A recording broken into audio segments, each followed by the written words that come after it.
Hey guys, what's up? It's Oxymarine here, and I'm back at it again with some more tutorials.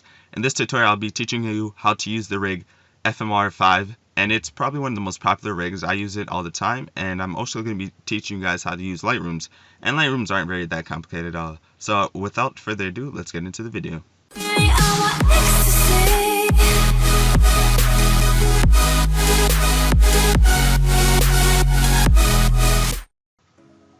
Okay guys, so there's three simple things that you need to get before doing like rigs and whatnot. So the first thing that you want to get is C4D itself. It's a program that will allow you to open up the rig and make changes to it and whatnot. You're going to need a Lightroom. I suggest getting Press Graphics Lightroom, and you're going to need FMR 5.0. It's you're going to need the folder and everything, and you want to download it. So when you download it, you're going to want to go into your program files, and so I'm going to teach you guys how to install it. So what you want to do is you want to go into your program files, and when you go into your program files, mine is on my desktop. You want to go to C4D, you want to go to library, you want to go to browser, and then you just want to drop the rig in here. And then when you drop it in, make sure you don't have C4D open, by the way. But when you drop the rig in there and you close it up and then open up C4D, it should be installed. So first you want to open up Press Graphics Lightroom. When you install it, it's just going to come up like this, and you just open it up like that. And it might take a few seconds here. It's going to load it up, and you're going to know it works when you get this. So yeah, this is what it looks like. It's a nice graphics room, and I really like it. So now what you want to do after you installed the FMR5 rig, you want to go to Content Browser. You want to go to Presets, and then you should have it right here. I have a whole bunch of other things, but you want to focus on FMR and then open it up. Now you're gonna be like, once you open it up, you're gonna have this right here, and this is obviously not your character. So you want to change that. And now this rig only allows 1.8 skins, and by now I'm pretty sure everyone has 1.8 skin. But if not, there is a thing called what is it called? It is called it's called Skin Converter. Once you get it, you open it up. You want a folder, or you want a file of your skin, and then if it's 1.7, you could transfer it over to 1.8. So that's how I change my skins and what's not. So yeah, this is the original skin, and you want to change it. So if you go over here, you want to actually go to Objects and then click on the FMR5, and then you want to scroll down, and then you're going to see Skin. You want to slide over, click these three dots right here, and you're going to go and open up your skins. So my folder, I'm somewhat organized. So if I go to Pictures and I go to MC Skins, I have a whole bunch of skins and stuff, so I could use any random skin. Let's see what we got here. Let's use Practice skin. So yeah, this is Practice's skin. Now this is not exactly what his skin looks like. So FMR5 has a bunch of presets and stuff like that, and you have the option of using it, but a lot of people don't want to use it because it changes their skin too much. So to turn them off, you want to start by going under where you got skin, and you should have, actually you want to scroll down some more. You should have all these options right here. So you could have the option to make your eyes double or single. You could leave it on single for now because it doesn't matter. You're going to be turning it off anyway. So this is what you want to do. You want to turn everything off. That way all the presets are gone, and if you want to keep the mouth on, you can. But in this case, we'll just turn it off. Pupils, you could turn that off. Eyebrows, you could turn that off if you want. I mean, they actually look cool, so we'll keep them on. And since there's no mouth, we don't need to even worry about the teeth.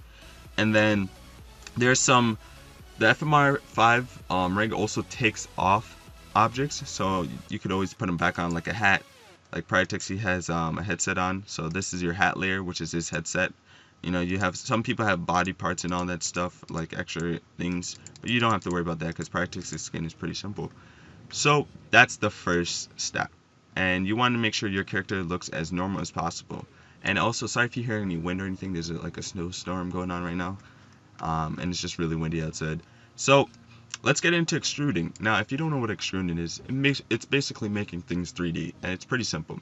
So you want to look at what you want to extrude. So for now, we're just going to keep it simple, and I'm going to extrude the headset. Now, this is the simple, nice headset that Medi has on.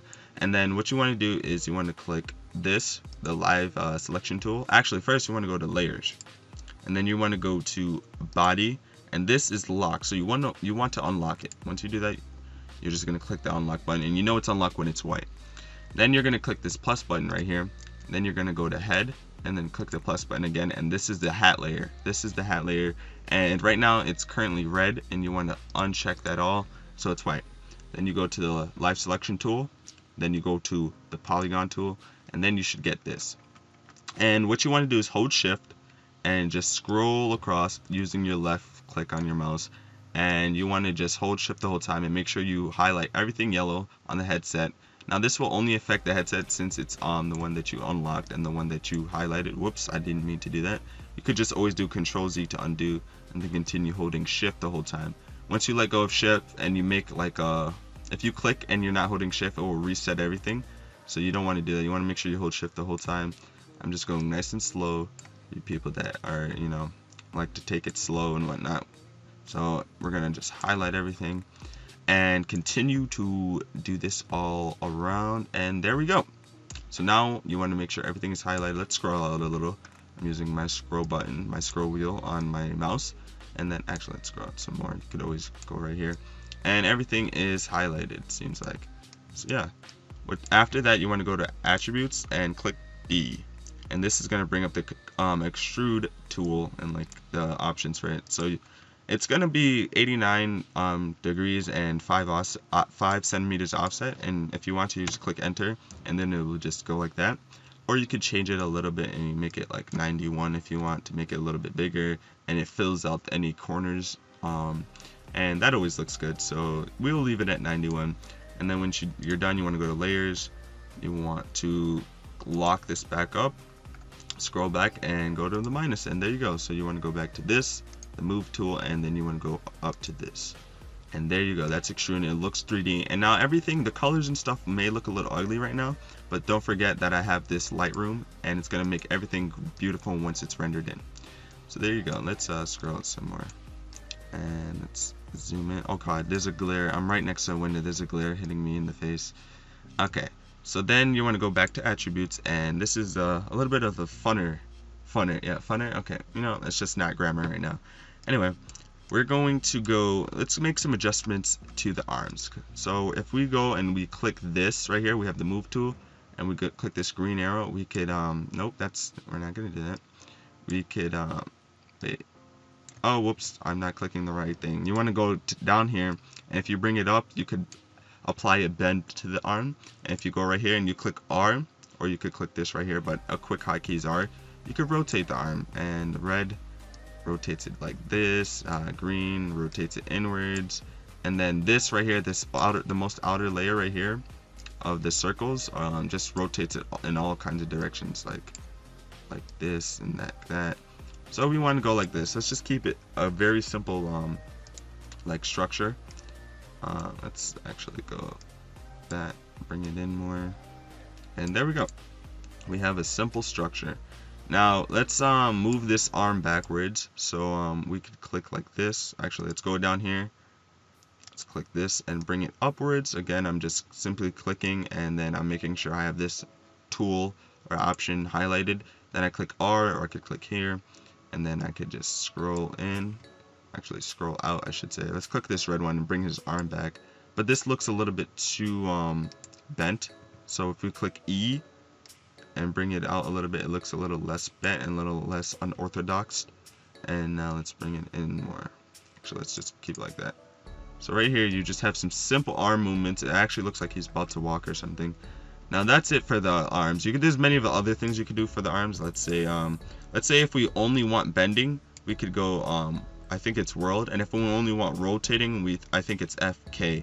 It's one of the two, but you just want to keep it on local. Local gives you all the possible options. So yeah, I like keeping it on local. Now let's go to the feet. If you click E again, you could bring up the feet and bending. And the cool thing is you could also click R. Actually, no, you can't. Well, you can click R if you want to, but that just bends his foot. You don't really want to bend the foot, depending on the skin you have. And then if I click this other foot, click E, bring it up. And then if I click the blue, I bring it out. And there you go. Just simple dragging methods, nothing too complicated. And there you go. So if I scroll out, or I just go like this, it seems as if he's walking. This is just a pretty simple design. I'll keep this video nice and short for you guys. And there you go. So this is all he's doing. Now the beautiful thing about FMR5 is that if you click on, make sure it's highlighted, and you scroll all the way down, you could add armor pieces like a helmet, chest plate. You could if you just click this, you could add all these beautiful options. Now he's wearing full set of armor, but let's say you want to change the armor. If you go over here in the 5.0 armor tab and you scroll all the way up, you could change the kind of armor he has. So you could make it full diamond. You can make some pieces iron, another piece iron, and another piece like gold or whatever. Or you could even, if you want to get really creative, you could change the color in his thingy. So if we go to helmet, I could change the saturation on it, the lightness. Let's say we want to make it like gray, and the hue, let's say we want to make it like that, and go like this, and change saturation. We can make it look like anything we want. So we want to make him have a ruby helmet on. That's what we could do, and the headsets will go over it because we extruded it and it looks nice and beautiful. Now that's not the only thing this FMR5 rig has to offer. If we want to turn this all off, and go like this, we go down here, and this is the tools option. So on this the right pickaxe, basically you just click it, and then there you go. So you have the option of holding picks and all kinds of tools, and it fits it perfectly in your hand, so you don't have to worry about even doing that. You could always switch it like that. Or let's say you want a bow, even turn that off, and then you could put a bow in his hand. Wait, can I not? Oh, I have a stone thing, and let me turn that off. You want to make sure you don't have too many things on. And let's go over here, and he's holding a bow. Now that's the beautiful things about FMR5. And let's see, let's put on back his armor actually, and let's go put this all back on, and there you go. So now you have a nice little rig you got here, or you have a nice little render you have, and it just looks beautiful. Now there's all kinds of other like rigs and stuff like that. You have actually that's a little bit too complicated. You have like these kind of rigs in. You could implement a skeleton if you want to. Let's scroll around.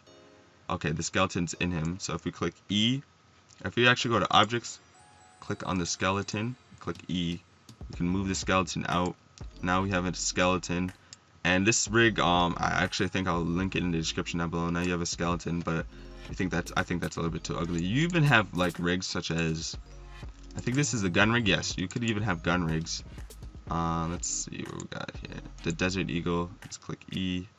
Let's move it up. We have a gun right here. And there's so many options you could do with rigs.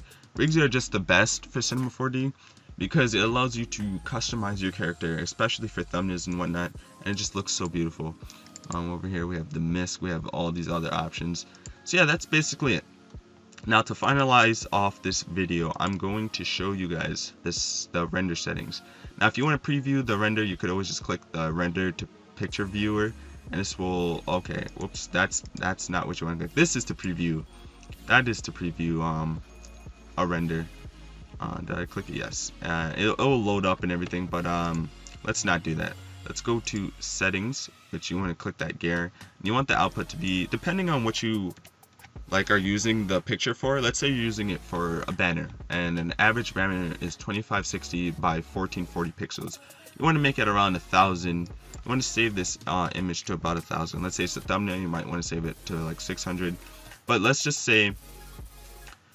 keep, for a general statement, you want to keep it around 1000 pixels because you could always minimize it if it's too big. But I suggest keeping it at 1000 pixels, and it renders it pretty well. Now you want to make sure alpha channels click, and you want to make sure all these are clicked. As for all these other things, you don't have to really worry about that. Oh yeah, you want to make sure ambient occlusion is clicked and global illumination is clicked to make sure this thing works. And then to save, you want to just click these three dots right here. I want to save it to, let's say, my desktop. I'll just name it Prytix's render. And then you want to make sure it's a PNG, or you could click JPEG, but I like keeping it at PNG. And then you just click that, and then you click here, and then it'll start rendering. Now to see the whole thing, you want to go over here and click fit to screen to make sure it renders and whatnot. So I'm gonna cut, and I'll show you what the picture looks like. Okay guys, so this is the finished product right here, And if I go to my desktop, and this is what I get. So if I actually hover over it, it should say 1000 by 1000, and it's 138 kilobytes. And let's load it up. And here we go. So if you have a nice white background like this, that means it is transparent. And now if you scroll in a little bit more, you see how the Lightroom, it adds shadow and whatnot to it, and it's beautiful. It adds nice lighting and everything. I think it's amazing. And yeah, that's all you need to know for this rig. And there's plenty of other things that you might want to look into. I suggest going on and look up some more tutorials and whatnot. And yeah, so if you guys all enjoyed this video, definitely leave a like and comment down below. If you want to see me do more tutorials, let me know. And yeah, so I hope you guys all enjoy. Definitely leave a like and comment down below. Kind of just repeating myself. And always remember, #KMO. Keep mining on. Peace!